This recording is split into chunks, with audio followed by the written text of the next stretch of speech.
Oh my God, is Letitia James facing jail for mortgage fraud? Well, don't judge too fast. These mistakes are shockingly common. Could you be guilty too? We deep dive the allegations and how homeowners and buyers can avoid disaster. Hey everyone, welcome back.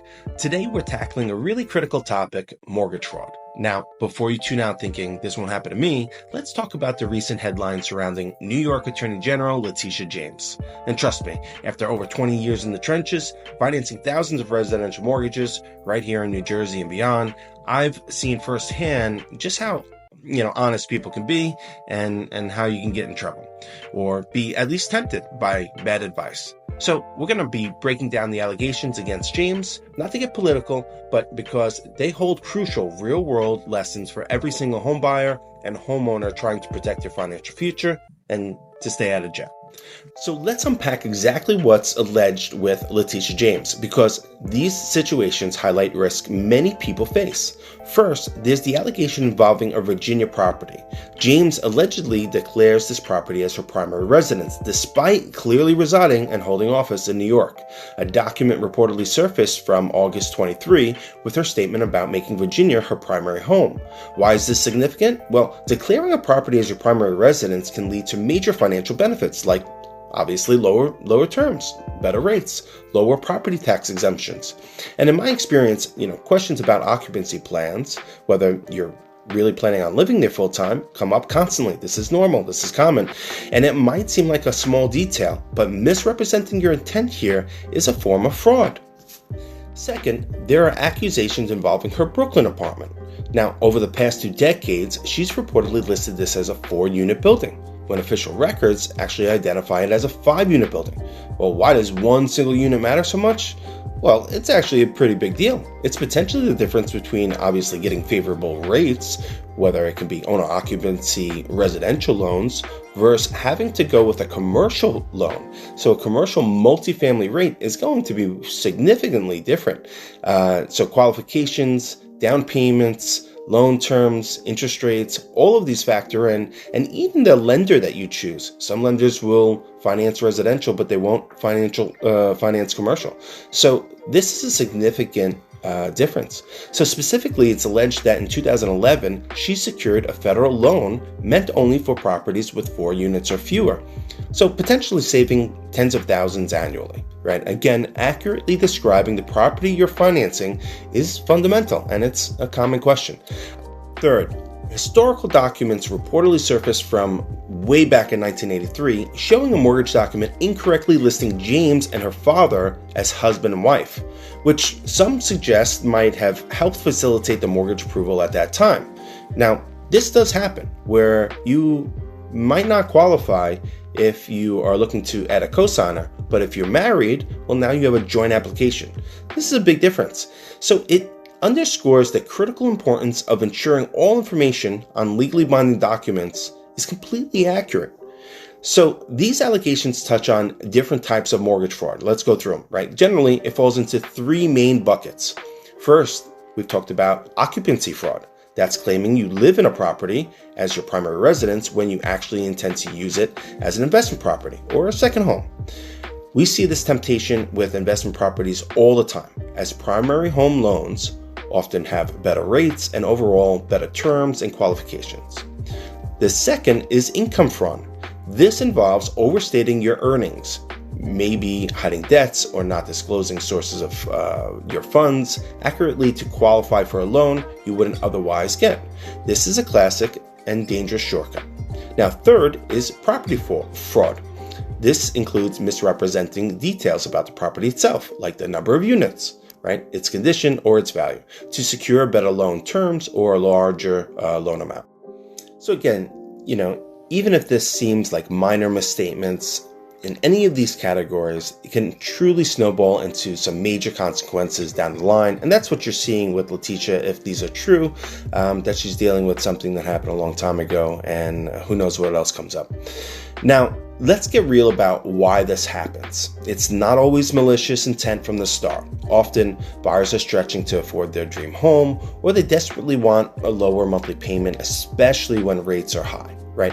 And here's something that I've seen repeatedly and personally over my 20-year experience doing this. Sometimes it's the pressure or bad advice that comes directly from the mortgage professionals that, themselves. They might nudge a buyer saying things like, oh, just estimate your income a little bit higher, or write it down here. Don't worry about declaring that side of the gig income. Leave that off. Let's just list it as a primary residence for now. Don't worry, everyone does it. Worse yet, I've personally had potential clients, people I genuinely wanted to help, walk away from working with me. Why? Because they chose another lender who was explicitly willing to submit false or misleading information on their application just to get them qualified for a specific loan program or to secure the best interest rate possible, which, based on entirely on lies and puts the homeowner at risk at down the line consequences like this. So some might call it a creative financing, but let me be blunt, this is not creative. This is just fraud. And unfortunately, it can lead to some things that are criminal. So those small adjustments, those white lies pushed by unethical lenders, are precisely the kind of things that lead to a financial disaster later on, and even criminal, right? It's truly heartbreaking to see people choose a risky path, often because they feel pressured or don't really understand the long-term danger that they have, right? They might actually just think it's a risk that they take at application and that the ramifications can't come back to haunt them. But remember, even seemingly small lies have massive legal and financial repercussions sometimes. The legal stakes we talked about earlier, potential charges like mortgage fraud, bank fraud, conspiracy, false statements, and these are incredibly serious, right? The consequences aren't just theoretical possibilities. They can range from huge fines and crippling legal battles to completely ruin credit, losing the home that you worked so hard for, damage your personal reputation, and even, in severe cases, imprisonment. And believe me, the fallout isn't just something you read about. While I absolutely respect client confidentiality and can't share specific stories, I can tell you I've witnessed the devastation, long-term impacts that these situations have had on families when seemingly small mistakes eventually come to light, sometimes years after closing on the next transaction. High-profile nature of Letitia James' case here just highlights how serious these matters are sometimes treated, regardless of who you are. And it's not just fines or headlines, it can ruin lives. So how do you, as a responsible home buyer or homeowner, avoid these nightmare scenarios? Well, this is where working with the right kind of professionals makes all the difference.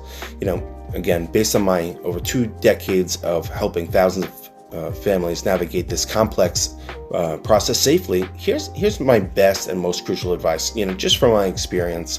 First and foremost, you gotta really know who you're working with, right? Reputation matters, experience matters, making sure that the person that you're working for, cares about you, cares about their business, and is a true professional. Because too many customers approach this as just calling for the best price and that's it. And oftentimes that not only costs you money on the application, but it really could guide you down the wrong path. And this is a perfect example of that. So again, don't just go with the first person you talk to or what's referred to you or the one promising you the lowest rate without explaining, how. Look for experience, yes, but overall prioritize integrity above all. Overall, an ethical professional like myself will prioritize educating you and finding legitimate, sustainable solutions, for your situation, not pushing you into risky shortcuts just to close a deal, right? If a lender ever suggests you fudge numbers, omit information, or misrepresent anything, just walk away immediately. It's just not worth the risk.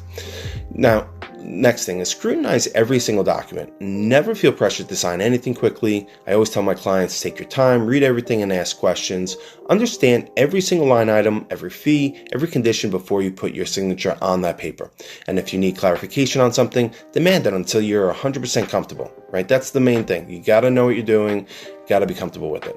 Educate yourself. Keep learning about the mortgage process. Watching videos like this one is great. The more you understand the terminology, the steps involved, the more empowerment you have, to spot the red flags.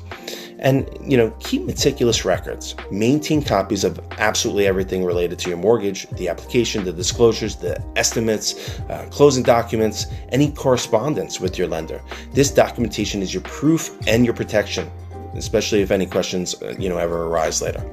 Now, I really want to hear from you all. Having been in this industry for over 20 years, I know my experiences aren't the only ones out there, and every situation is unique. So have you ever felt pressure during the mortgage process, encountered advice that seemed questionable? Maybe you walked away from a lender that felt unethical. Share your experiences or concerns. No specific names needed, of course, in the comment section below. Your story could genuinely help someone else reading this and avoid a major mistake. Also, I want to just touch on staying on top of your interest rate is a crucial step for planning your finances effectively, whether you're buying or refinancing. Now, I offer a free service called the Mortgage Rate Tracker that actually tracks the current rates specific to your need. And you could track your target rate, and you could track your target payment if you're thinking about affordability. So, definitely comment Rate Tracker down below, and my team will help you get signed up for free. All right, let's wrap this up here. Mortgage fraud isn't just some abstract headline. It's a serious issue with real deal damaging consequences as the allegations against even high-profile figures remind us, right?